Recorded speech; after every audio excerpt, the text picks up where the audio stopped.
Pero bias na ako kung sasabihin ko na ito yung pinaka-favorite credit card ko na meron ako sa ngayon.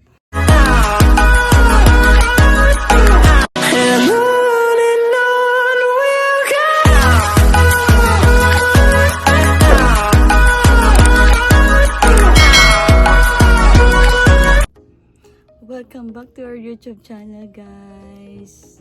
Hello, namiss ko kayo. So medyo matagal-tagal na rin nung huli akong nag-vlog. And then wala lang, medyo madami lang din kasing ganap sa buhay recently. And then napag-isipan ko lang na mag-share sa inyo ng some of my credit card hacks since diba February ngayon, and then nanggaling tayo sa holidays nung December and then January.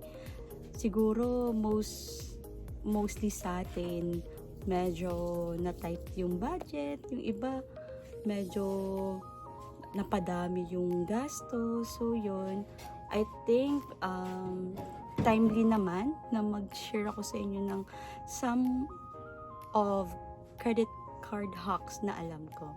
So, for this video, ang focus natin ay ang RCBC Flex Visa Card. Ayan guys. So, hello, hi sa mga meron din ganito.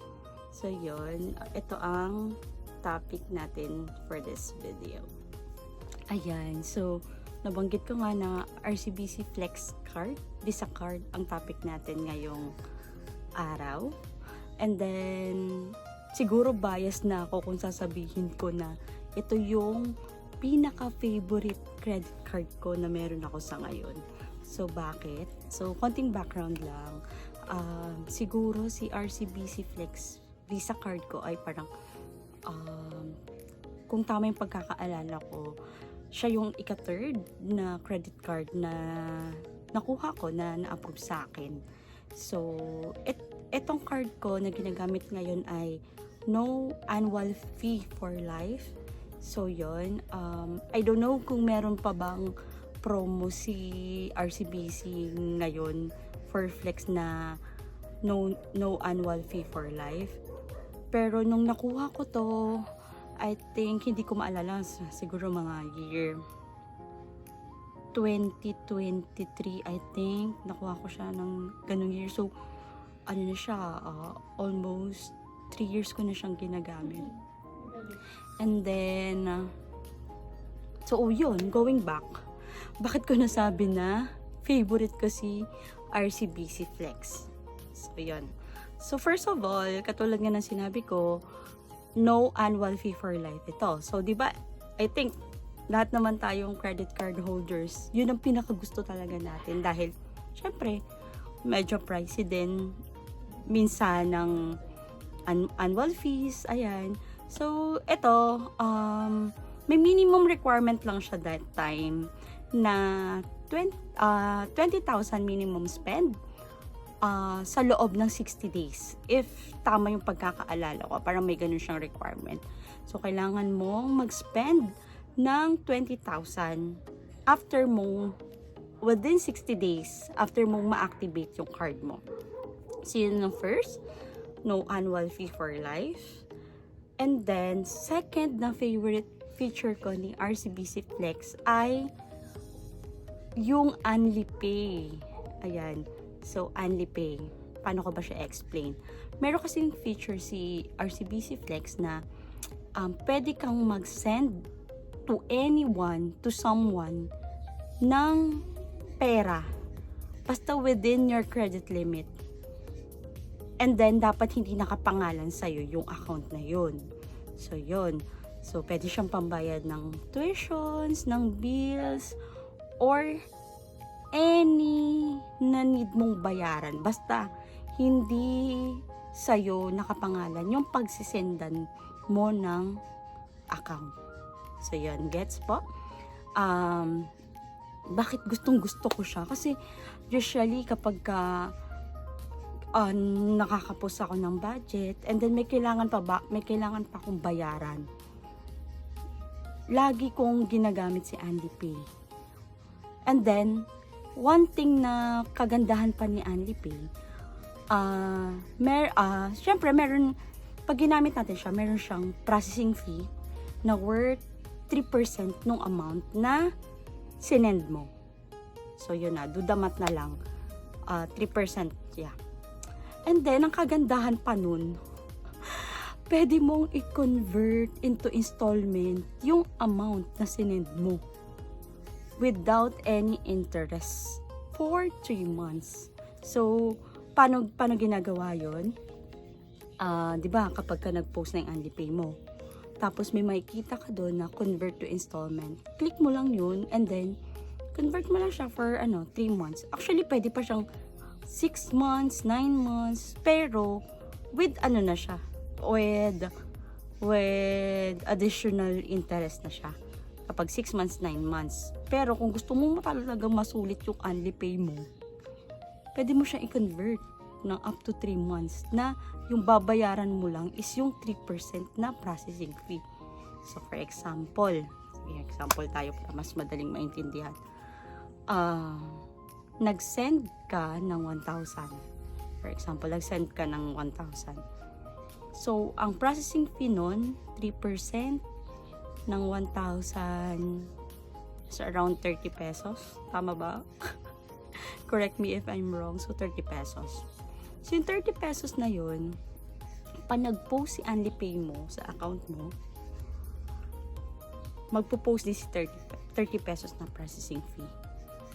And then, kung kunyari, yung 1,000 na yun, hindi mo kayang bayaran next billing statement o statement mo, hindi mo kaya siyang bayaran, pwede mo siyang i-installment up to 3 months na 30 pesos pa rin yung processing fee mo. So, pag in-installment mo yun, di-divide mo lang sa 3 yun.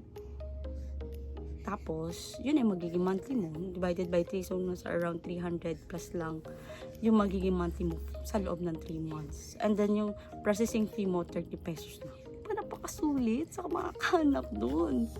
Diba? Unlike sa umutan ka sa mga ibang loan companies, diba? For me, napakasulit nun and napakalaking tulong nun sa akin. Okay? And then, no annual fee for life. Mag-recap tayo. Second, Anlipay. So, next, siguro, ang next na favorite feature ko ni RCBC, nakakapagbayad ako ng bills nang walang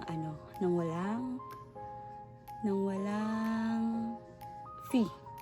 So, pumunbayad ako sa Meralco o sa Maynila, wala siyang fee. Free siya.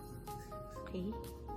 And then, pwede mo pang isave yung biller's information para next time, ang i-edit mo na lang is yung amount na babayaran mo. Okay? And then, siguro sa experience ko, yung siguro masasabi ko, fourth feature na nagustuhan ko kay RCBC Flex. Kasi last time, nag-request ako ng ng credit card limit increase. And then, tinanong nila ako sabi ko, can I request for a credit card limit increase? And then sabi nung customer service sa akin, magkano po ba yung kailangan nyo? Tapos nagbanggit ako ng amount. So, luckily, na-approve naman ako. Di ko lang maalala kung may hiningi pa ba silang requirements sa akin, pero parang wala naman. Kasi parang sa ibang credit card, pag nagre-request ka ng credit limit increase is nanghihingi sila ng minsan payslip, ganyan. So, parang sa pagkakalala ko kay RCBC, hindi naman siya nanghingi ng any document. So, sabi lang niya, sabihin mo po kung ano yung amount na kailangan nyo. Binanggit ko, and then subject for approval naman yun. And then, parang lumipas na yung ilang araw, I think mga 3 days, yun, approve na yung credit limit increase ko. Diba? Ang dali lang mag-request sa kanila ng credit limit increase. And then, siguro, siguro na sa pang 5th na tayo, diba? So, recap ulit. No annual fee for life, Anlipay, and then bills payment, and then yung credit limit increase request.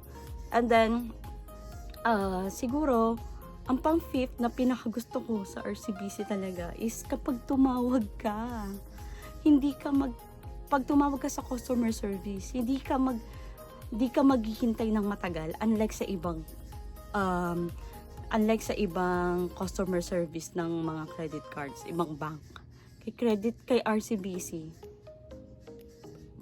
parang siya ang pinakamabilis na may customer service na sumasagot agad pang may concern ka. Ayun, di ba? Ang ganda. Kasi, kunyari, nag-load ka lang, di ba? Tapos, hindi naman talaga ali yung load mo.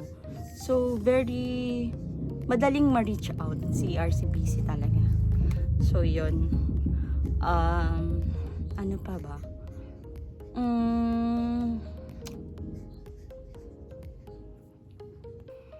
May nakalimutan pa pala ako isang magandang feature ni RCBC na siguro ilalagay ko siya sa pangatlong sequence.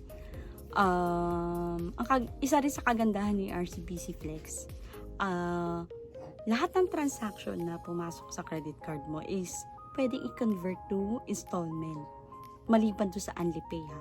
For example, nagbayad ka ng Meralco bill mo for this month, and then ang Meralco bill mo for this month is nasa around 3K, which is kunyari unusual siya kasi usually, di ba, for example, na 1K lang yung monthly bill mo. So this time parang nabigla yung biglang taas yung Meralco bill mo. So ang laking tulong sa akin ni RCBC kasi kapag kaganyan yung situation ko, yung pinambayad ko sa bill na 3K, pwede yun i-convert into installment, like pwede mo siya i-convert minimum 3 months, and then 6 months, 9 months, ganyan, depende sa'yo. Tapos, for 3 months pala, for 3 months, ang processing fee niyan, naka-default yan na 100 pesos. No interest, pero with processing fee na 100 pesos. Hindi ko lang sure kung may kapag ka mas higher or hindi ko lang sure yung bracket ng amount kung until how much yung 100 pesos na processing fee.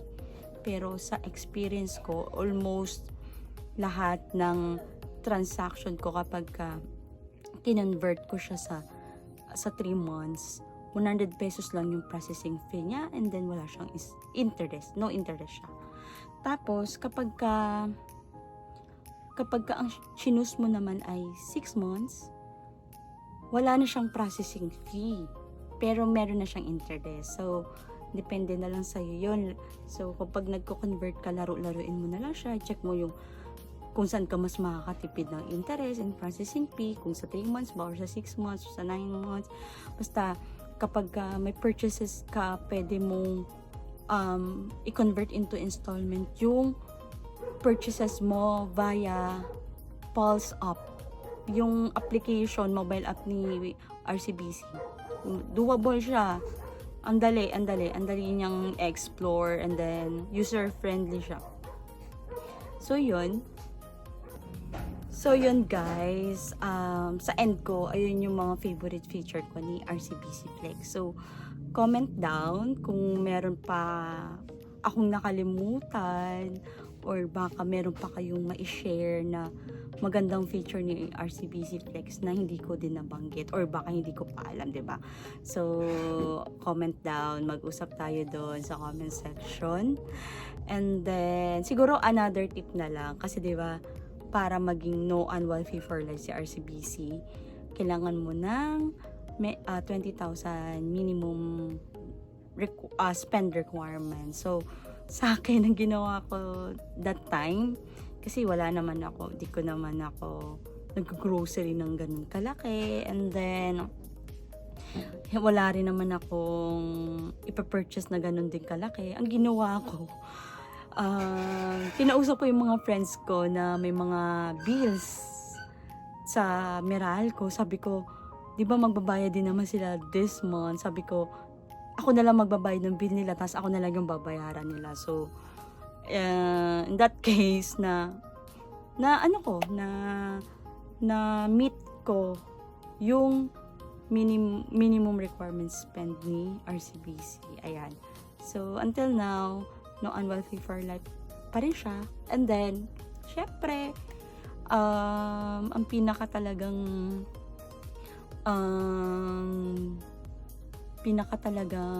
wag nating kakalimutan na any amount na in-spend natin or ginamit natin si credit card, mahalaga talagang bayaran natin to ng buo. Kasi, in that case, any na i-request mo kay bangko, mas madali ka kasing ma-approve eh. So, feeling ko ganun, isa din yon sa naging way ko para madali akong makapag-request ng credit limit increase, anyan. And then, may mga promos akong nare-receive like, may offer sila sa aking salary loan, ganyan. So, yun, maganda ang credit card kung alam natin kung paano to gamitin. So, yun lang. Thank you for watching my video. And, sana talaga magkaroon ng maraming sipag para mas ma-share ko pa sa inyo yung iba kong mga credit card hacks na alam. So, yun. Sana sipagin talaga ako, guys. So, thank you for watching. And, remember na kaskas wisely, guys, ha? 2026 na. So, sana maging responsible na tayo sa pagkaskas and sa paggamit ng credit card natin. So, yun lang. Thank you. Bye-bye. See you on our next vlog. Bye-bye.